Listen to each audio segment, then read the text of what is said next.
Hello and welcome to the Daily Aus. I'm Harry. I'm Sam.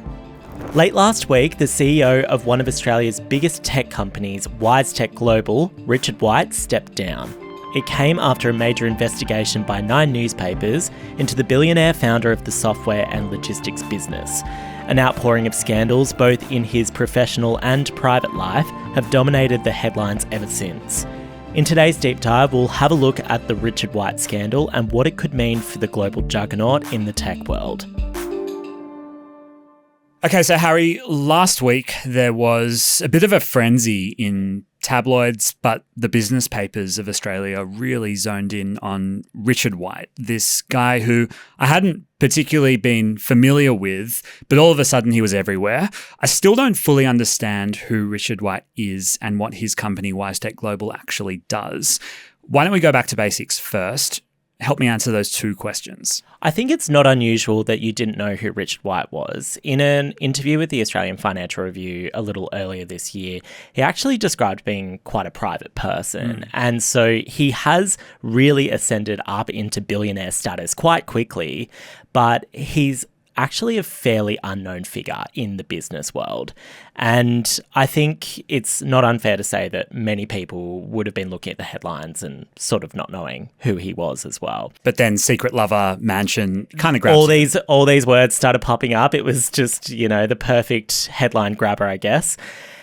So he co-founded WiseTech, which is one of the biggest logistics companies in the world. And break down what that means for me. One of those corporate words. Oh Sam. My God, logistics. Logistics, software, like all the buzzwords, right?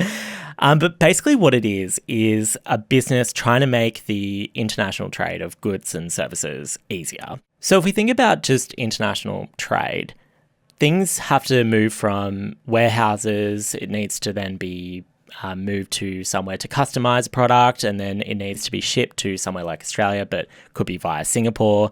So WiseTech is the business that tries to simplify that process for the shipping companies. Right, so it's kind of like project management software used by shipping companies. Exactly. I just think of it as trying to make it as simple and as user-friendly as possible for these companies, because it's a very complicated world. Yeah, and by trade, you're not talking about like the one candle I bought on Amazon for $30. You're talking about masses and volumes and freight containers and ships. Right? These are big clients. Yeah. These are big clients doing huge amounts of trade around the world and worth a lot of money as well. And so is the client of WiseTech Global a company, not a person? Effectively, yes. Right. So I couldn't exactly just go up to WiseTech and say, hey, I need some things shipped, because they're sort of the back-end organisers of that kind of process. And what are we talking valuation-wise? It was publicly listed on the Australian Stock Exchange in 2016, and it's now worth roughly $33 billion in Australian dollars. Wow. And Richard White actually scraped into the AFR's Rich List top 10 at the start of this year, and he's worth something to the tune of about $12.5 billion, according to Forbes. Okay, so we're talking really about one of the richest people in Australia, a very powerful figure in business and in the shipping international landscape. But why are we talking about him today? Why are we talking about him on the Daily Aus? So it's not about the business itself of WiseTech, but it was all about Richard White last week, because a major investigation conducted by the 9 newspapers, so the Sydney Morning Herald, The Age and the Australian Financial Review, they looked into some of the scandals surrounding Richard White himself. They detailed some individual matters involving White, and there were quite a few of them, so bear with me, Sam, as I try to summarise them. In 2020, White had told the board of WiseTech that his former partner was legally pursuing him over a house that he had bought her 2 years earlier, but that matter has since been resolved.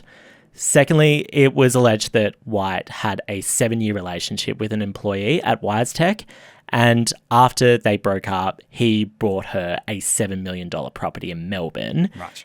There was thirdly this story relating to his now wife, Zina Nassar, who it emerged had approached police in 2021 to get what's known as an apprehended violence order against White. She later withdrew that request. The pair are now married and they have a child together. There was a fourth story which centered around these female entrepreneurs that provided evidence to the Nine newspapers that Richard White had been reaching out to them via LinkedIn and social media, where he was initially offering some professional advice, but then the conversation would veer very sharply into very sexually laden language, and the messages often became overtly sexual. And then after some of these stories emerged, the snowball sort of got a bit bigger because more women came out to say that they had had relationships with Richard White. There was a woman who told the Australian newspaper that both she and White had had a casual relationship before his current wife reached out to her and told her to stop contacting him. Wow. So we're talking about a serious volume of complaints against Richard White that go back a number of years. I also saw that there was this matter with an ex-partner that was settled in court last week. I mean, talk about that for timing. What was that about? Yeah, exactly. It's just not like Richard White had enough going on as it was in the headlines. There was this separate federal court case, but that was between Richard White and wellness influencer Linda Rogan, who was his ex-partner. Rogan owns laser clinics in Sydney, Cairns and Auckland. She was also a contender to go on The Real Housewives of Sydney back in 2022. The federal court case related to a $13.1 million property in Vaucluse. For anyone that doesn't know that, that's quite a wealthy suburb in Sydney, right by the beach. Effectively, White bought this property for Rogan. She had apparently spent about $91,000 on luxury furniture for the house. There was a bit of back and forth about this money and who would stump up for it, and the matter ended up in the federal court. But there was another big part of this story. In a statement to the court, Rogan had alleged that White had expected her to have sex with him in return for his investments in her businesses. Right. So there was an alleged transactional relationship there, but we don't know if that's true at all because the matter was actually settled out of court. Right. So it never progressed. And that into happened trial. last week. That all happened last week. That wrapped up. Got it. So the legal action was all settled. And so we don't have any further evidence on the public record. We only have those statements that were put forward, but they're never going to be legally tested. So zooming out, though, if you look at this last month, even if you ignore those legal proceedings and that particular settlement, just the other avenues that have opened up concerning Richard White, what do you think has been so important about what's emerged recently? Well, there was, I guess, a bit of a mix between his personal and professional life in these headlines, and those streams definitely intersected. Which is particularly interesting for a publicly listed company, right? Where you've got shareholders who could be any of us. Absolutely, and I think that's where we get into a bit of a discussion about behaviour standards in not just the workplace, but at the very senior ranks of a company. Yeah. And what do your shareholders expect of you? So there was also a memo that was sent out in 2019 that the Nine newspapers had got a hold of last week. And that was from one of the former directors of WiseTech, Christine Hullman. She was on the board and left after about 10 months at the company in 2019. And on her way out, she explained to the board that part of her reason for leaving was because of White's, quote, sustained intimidation and bullying. And he had engaged in what she called unacceptable behaviour. And she listed things like he would send very aggressive emails. He would publicly humiliate some of his staff and berate them in front of other people.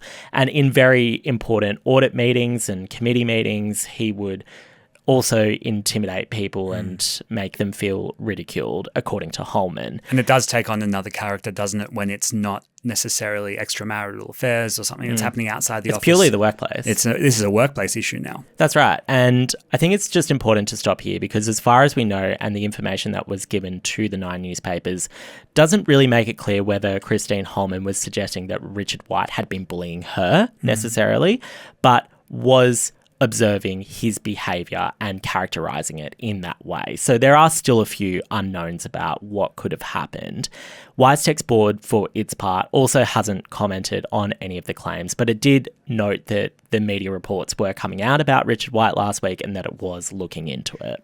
So these massive stories have come out. We're now moving and talking about the actual business itself there must have been some business impacts. Talk me through how the last week was for WiseTech as a company. Yeah, so it was a very dramatic week on the stock exchange for them. So the company's stocks tanked. The more stories that came out about Richard White, the further the share price fell. So that wiped off about $8 billion off its total value.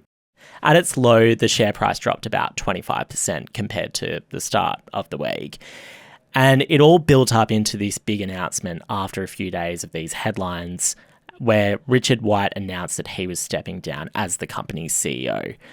WiseTech published quite a long statement on the stock exchange after recognising the media reports where they confirmed that White would still work at the company and would start a new full-time consulting role at WiseTech after he took a little bit of time off, and he'll be paid $1 million a year in the job. White didn't address the allegations in the ASX announcement, but he said, quote, "It has been a challenging time for me personally, my family and close friends, and for the company that I have built and truly love." Now, shareholders rallied quite substantially after Richard White announced that he was stepping down. The share price bounced back about 14% in a day. It raises a really important question, and it goes back to what we had touched on just a little bit earlier, which was how much responsibility does a company's founder and its CEO have over the entire culture and the overall governance of a company, and how much is left to the rest of the business. And I think it's going to be really interesting because WiseTech have an annual general meeting next month, and then there's also an investor day in December. And Richard White, while he stepped down as CEO, he's still part of the company. And it's going to be interesting to see whether WiseTech's big clients and shareholders will be satisfied with how the company have handled the allegations, or whether the company is not in the clear yet.